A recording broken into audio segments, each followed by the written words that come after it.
Olá, vamos direto para o nosso tema de hoje. Uma análise mais a fundo do capítulo 17 de Dois Reis. A história central ali é a queda de Samaria, né? A capital do reino de Israel. E o exílio do povo pelos assírios. Tudo isso acontece no reinado de Oséias, que foi o último rei de Israel. Olha, o Oséias, ele era um rei vassalo, pagava tributo para a Síria, para o rei Salmanasar. Só que aí ele resolveu se rebelar.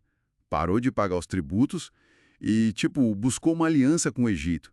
Uma aposta bem alta, né? Altíssima. E a resposta da Síria foi, assim, imediata. Salmanasar não perdeu tempo, prendeu Oséias e cercou Samaria. E não foi pouco tempo, foram 3 anos de cerco. 3 anos. Imagina a situação. E o resultado foi drástico. Deportaram os israelitas em massa. Uhum. Levaram eles para várias regiões do Império Assírio, como Hala, Gozã, perto do rio Habor, cidades dos Medos. Foi basicamente o fim do Reino do Norte ali. Pois é, e o texto bíblico gasta um bom tempo explicando o porquê disso tudo ter acontecido, né? Ok, vamos tentar entender isso melhor. A causa principal que o texto aponta é o pecado contra o Senhor, o Deus deles. Eles teriam abandonado esse Deus. Isso, mas não foi algo tipo de uma hora para outra. O texto descreve um padrão que já vinha acontecendo há tempos, sabe? Eles começaram a adorar outros deuses, seguiram costumes de nações vizinhas que, segundo a lei deles, não deveriam seguir, e até mesmo costumes que os próprios reis de Israel introduziram. Uhum. E a lista é bem específica, né? O texto detalha. Construíram aqueles altares idólatras, os altos, em todo lugar, ergueram colunas sagradas, as estelas, e também os postes de Aserá, ligados à deusa cananeia. Queimavam incenso nesses lugares, adoravam ídolos, tipo os bezerros de ouro, Baal, os astros, e chegaram a fazer coisas bem extremas, né? Como sacrificar crianças, procurar adivinhação, feitiçaria. Sim, é uma lista pesada. E o que o texto realmente martela é a questão da teimosia. Diz que Deus mandou profetas, videntes, para avisar Israel e Judá também, né? Pedindo para eles voltarem para a lei, se arrependerem. Mas eles não ouviram. Não ouviram. O texto fala em teimosia, compara com a dos antepassados deles, rejeitaram a aliança, os mandamentos. Tem até uma parte que diz que, por seguirem ídolos inúteis, eles próprios se tornaram inúteis. É uma conexão forte. Então não era só o ato em si, mas essa recusa em ouvir, essa rejeição da aliança. Exatamente. A consequência teológica que o texto apresenta é essa: a ira de Deus. Ele teria então removido Israel da sua presença. Sobrou só a tribo de Judá, e mesmo Judá recebe críticas ali no texto. Ou seja, o exílio é visto como cumprimento daqueles avisos proféticos que foram ignorados. O Senhor rejeitou Israel e entregou nas mãos dos inimigos. Entendi.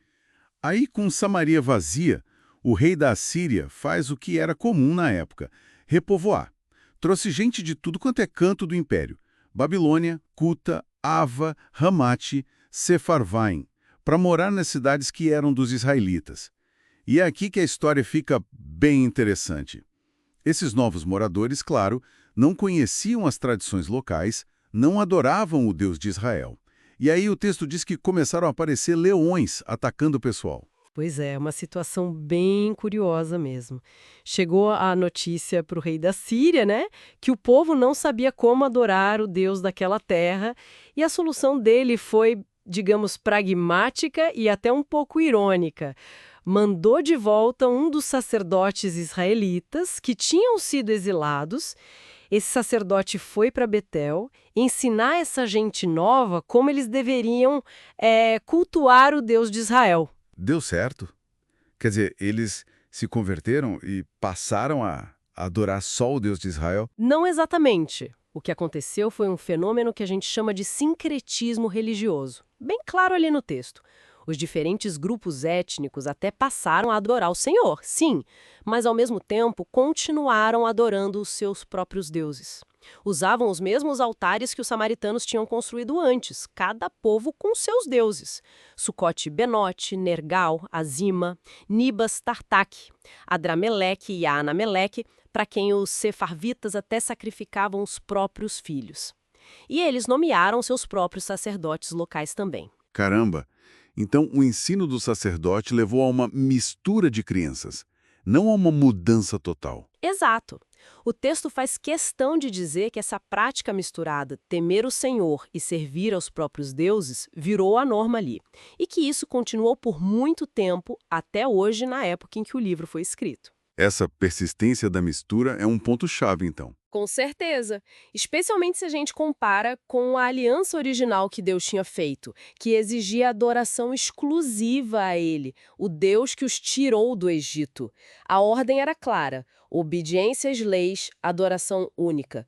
Mas, segundo o texto, nem os israelitas antes, nem esses novos moradores seguiram isso. O resultado foi essa coexistência de fés. Isso tudo levanta uma questão interessante para a gente pensar, né? Como essa mistura de culturas, de crenças, acaba moldando a identidade de um povo com o passar do tempo. E que tipo de desafios surgem quando se tenta, assim, conciliar uma fé que se diz ancestral com novas influências, com outras práticas religiosas? Fica aí a reflexão.